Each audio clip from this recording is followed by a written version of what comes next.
Welcome to the Bookhouse Brewing Grand Finale. I am here at Bookhouse Brewing with Vaughn Stewart.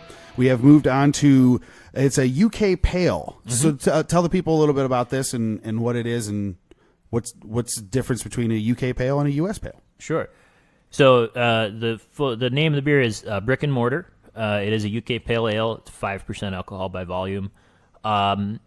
Really, the tricky thing about why I call a UK Pale Ale is it's really in kind of traditional British parlance, it'd be considered more of a best bitter. Okay.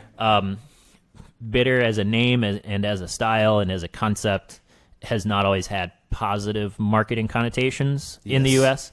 So it's a little easier to just kind of say that it's UK Pale Ale, which it is. It's, and there's minor differences kind of between the semantics of those styles and whatnot. But in any case, the thing I like about this beer is it's really a classic session beer and really a classic expression of my brewing philosophy in that it's not complicated. The recipe is very simple. It's base malt and a very small amount of a very dark crystal malt. Okay. And that dark crystal malt just gives you the tiniest little hints of like molasses and dark fruit, plum, that kind of thing. But just a suggestion, nothing huge. And then it's Slovenian Goldings hops all the way through. There's a story about why the English use Slovenian hops.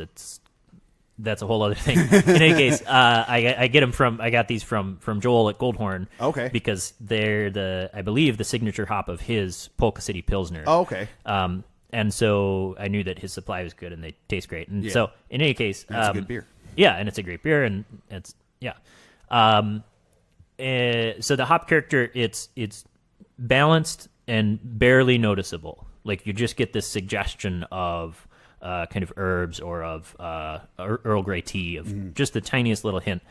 And then it's all kind of capped off by a Manchester-style yeast. The beer's brewed in Manchester.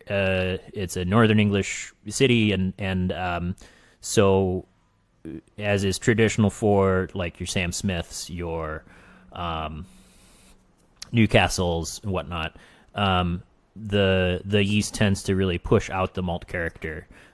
You get some really interesting kind of fruit characteristics out of it, but it ferments super fast and drops clear, so you get a nice clear beer. Yeah. This one went from grain to glass in 8 days. Wow. And so that's really due to both the simplicity of the recipe and the tendencies of that particular yeast strain.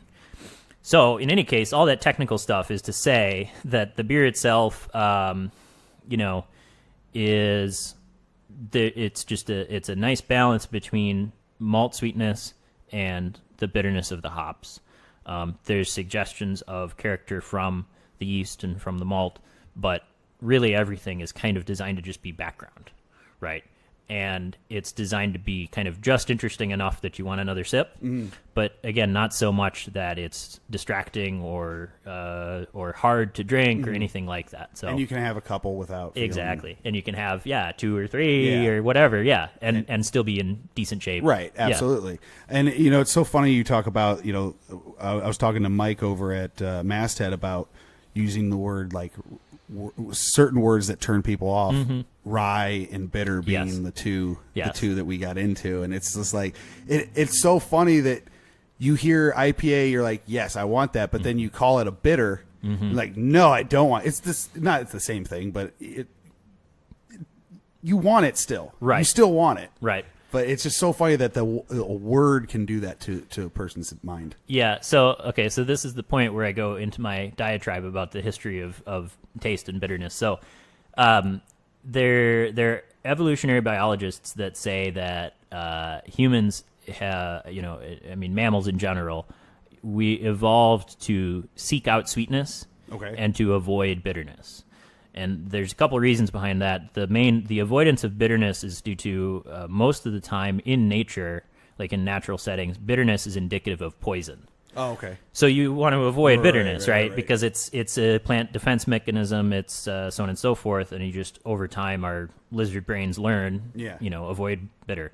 And so really, when you look at more modern history, the appreciation of bitterness as a safe, enjoyable flavor is our brains evolving. It's an evolved state of being to enjoy bitterness, right? That's really interesting. And so, yeah, that's kind of my, take on that kind of thing. But I do also understand, like, it just is especially in Western flavor, food culture, whatnot. It just is an underutilized taste sensation, and so people just aren't used to seeing it or thinking about it or thinking like, oh, do I like bitterness or not? Or if they don't eat radicchio and arugula and stuff like that all the time, it's kind of like, not so much. I'm not used to this. Right. And, but yeah, I like the different styles that you can get into, just pales and just, and how you can create, a difference in this beer just by, adding one little thing that it's so cool, because I can't do it, and I applaud everybody who can. I mean, this is something that I just don't have anywhere near the patience to do. I've tried to do, and I just can't do it. But what was it that made you say this is what this recipe is going to be? Yeah, well, so that's actually, that whole is a good reminder of pulling me back to explaining like why it's called Brick and Mortar, right? And so I kind of came up with the name and the concept as a way of both paying homage to these classic British ales, and really looking at it as, I think actually I was listening to the Collision Bend episode where Luke Purcell was talking about how IPAs have evolved and how drinkers nowadays are just used to IPAs being a certain way. Right. And I was thinking about that. I was like, oh, yeah, right. Okay. So there are so many people who, like, fairly enough, don't know and don't really care about, like, Anchor Liberty Ale and Sierra Nevada Pale Ale. Right. And they're not doing anything wrong. Like, right. They just don't know, and that's fine. But I guess I think of this beer as an homage to, like, it is a quintessential representation of the pub culture of the UK,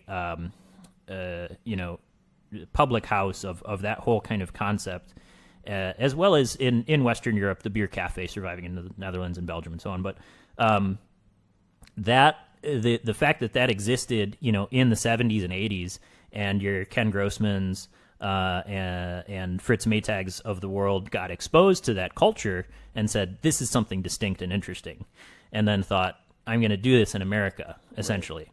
That's what built, the American craft beer as a concept, is taking historical, usually English styles, and kind of adapting them to the American palate and the American sensibility. And so it's thus Brick and Mortar. It's, it's the foundation of craft beer. Yeah. But even if you don't want to get into all of that stuff, I think at the end of the day, also, it's just a super approachable, easy drinking, interesting beer, and sessionable, crushable. To some extent, it's like, what more do you want? You know what I mean? Absolutely. No, that's exactly what enough, I want. Right? Yeah, so, right. That makes me quite happy. Yeah.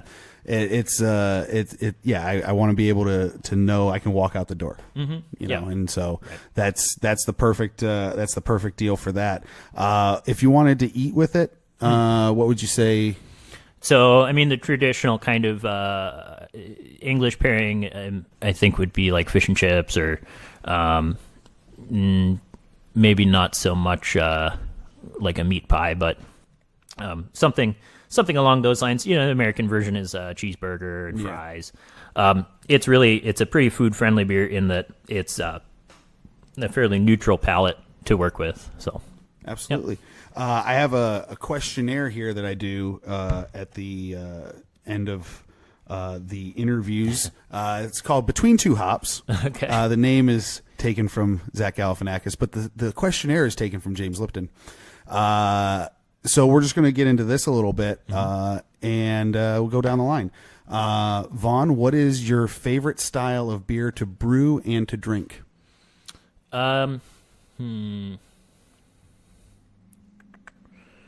That's a good question. Honestly, in terms of styles to brew, not a huge difference in styles, but English style ales are definitely easiest, just Yeah. because that's what my brew house is set up to make. Yeah.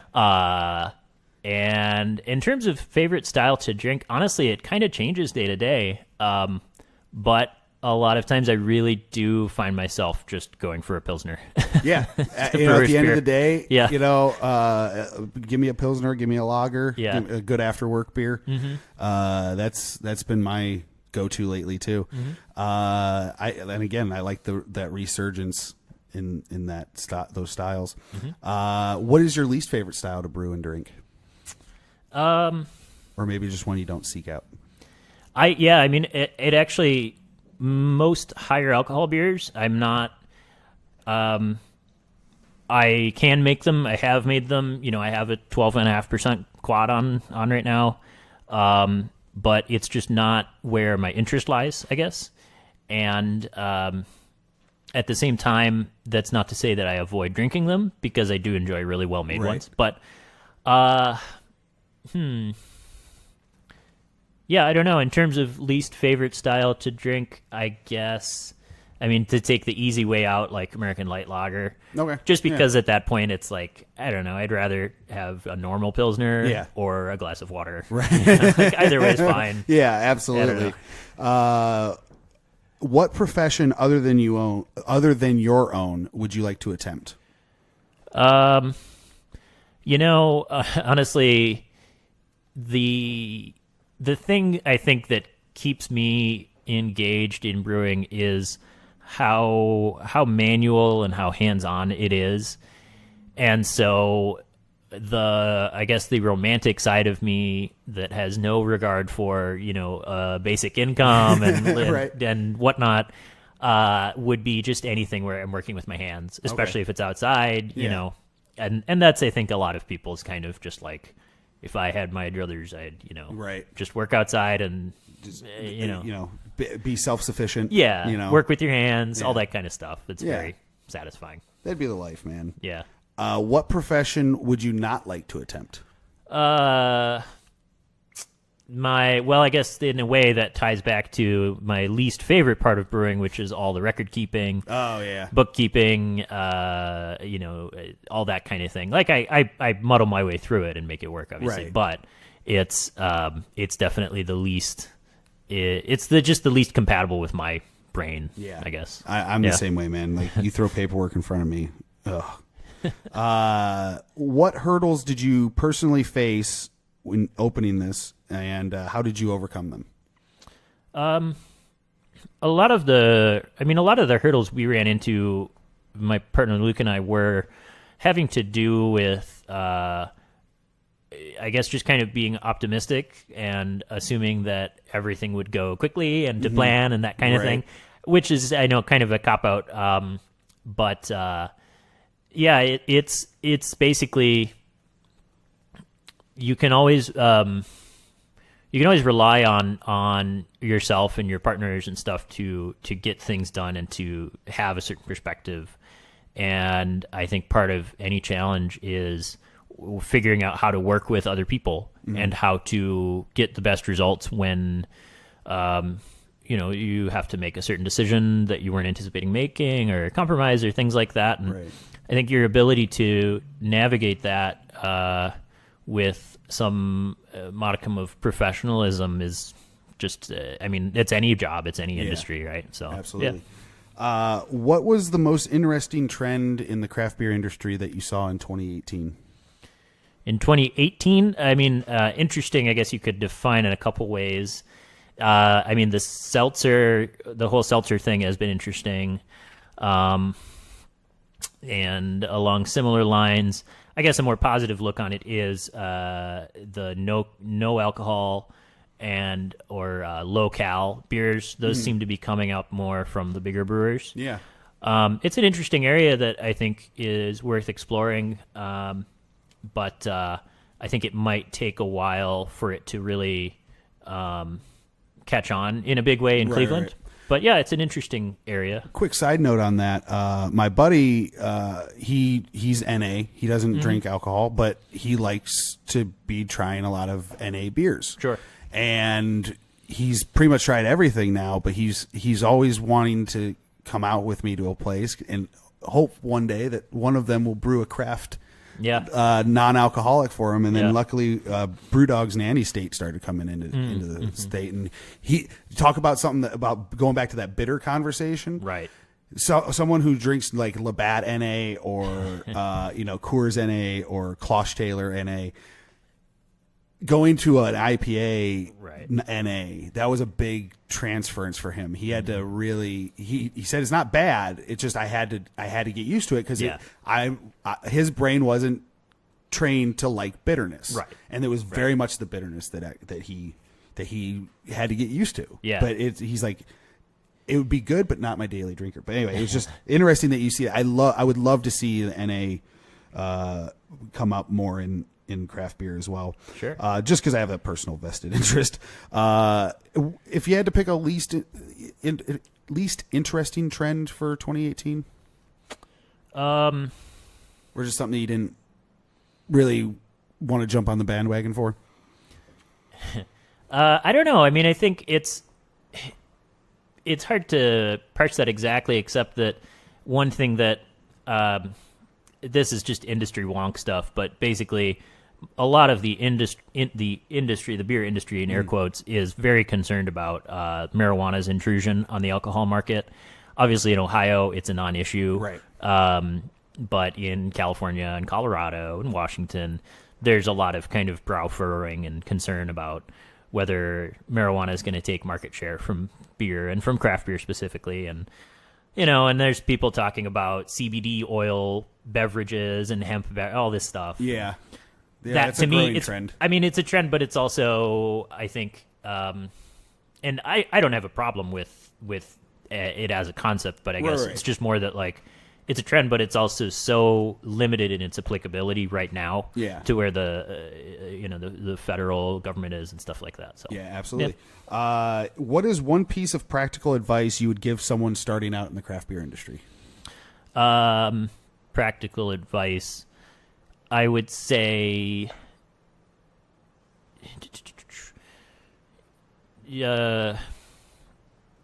I don't know. It's tough because I don't know that there's any one path. It used to kind of be even a little bit when I was getting started, but more so before I got started. It was kind of like there was one, maybe two paths for how you got into the industry. Mm-hmm. And nowadays, the proliferation of brewing education programs at traditional 4-year colleges and things like that, and 2-year colleges and whatnot, is really, I think, changing the dynamic a bit. And so, I don't know, I guess, well, with that in mind, I guess, it would be, don't be afraid to get an education. Yeah. And my whole thing, another reason I really like my job is that there is always something to learn. And so maybe that's the advice, is to stay humble and remember that you can always learn something. Yeah.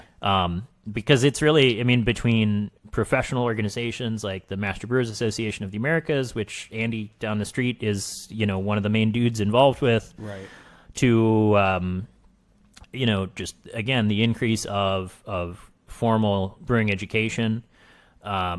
Just stay humble and always be willing to learn. Never be afraid to ask questions, because it's one of the huge benefits of the industry is everyone pretty much will always tell you pretty much anything. Right. Like, it's pretty rare that you run into a situation where someone's like, well, that's a trade secret. Yeah. It's a very open industry. Everyone wants everyone else to succeed. So, just be curious and be humble, I guess. Absolutely. If you could send a message to yourself 10 years ago, what would you tell the younger you? 10 years ago, that was right about when I was getting married and right out of school. So, I don't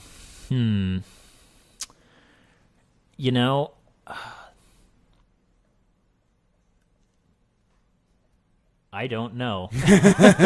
It's a hard question. Yeah, that's really why tricky. It's at the end. We build to it. Yeah. I would probably say, don't be afraid to take risks. Yeah. That's the short version. Absolutely. Of the advice. Yeah. What or who has been the biggest influence in your brewing career?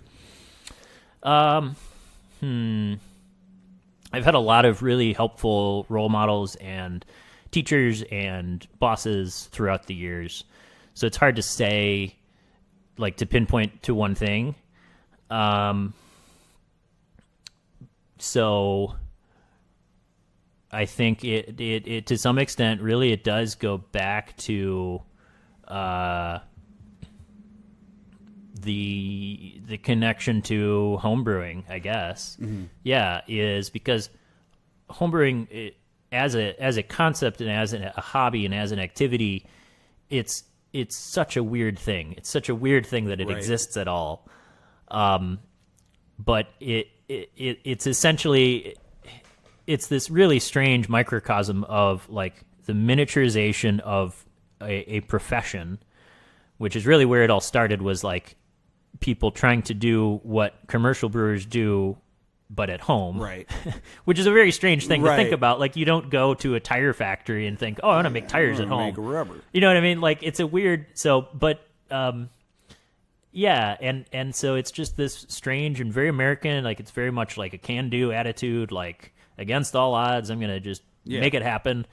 But also it's so freeing in that I think the best impulses of craft beer are influenced by people just saying, well, you know what, I'm just gonna try it. Right. And kind of throwing caution to the wind and, you know, putting 40 pounds of brownies in a beer, for example. Right. You know what I mean? Yeah, absolutely. And let's try it. Yeah, it's not like that, you know, you may know that's like, this might not turn out, it might not be great, but just having the willingness to experiment and to try things and to do that, I guess which is a strange way of coming about in an influence on my career. Yeah, absolutely. But it's the thing I try to keep in mind is like, beer is supposed to be fun. Yeah. And just full stop. Like, just beer is supposed to be fun. So just sometimes it's okay to just like step back and, you know, chill out and think about go fun. with the flow. Right. Yep. Mm-hmm. Absolutely. Going back to UK Pale, anything, the brick and mortar, anything you want to get out about that I might have missed when we were first going over that, and anything else about Bookhouse you'd like to get out before we close out to this show? I don't think so. I mean, the Pale, I'm really excited for people to try it. I would love to get any feedback. You know, always open for feedback about any of the beers. You can always reach me. I try to really be an open book and try to be helpful to anyone and everyone, from customers to homebrewers to whoever. So yeah, I guess that's my main other point is like, feel free to get in touch with me. I'm sometimes pretty busy, but I'll do my best. Comes with the territory, man. That's why I appreciate you taking the time to be here today and do these shows. Come out, check out Bookhouse here on West 25th. Great beer, great people. Definitely get out here. Vaughn, thank you again so much for your time. Thank you, Dean. Have a good one, everybody.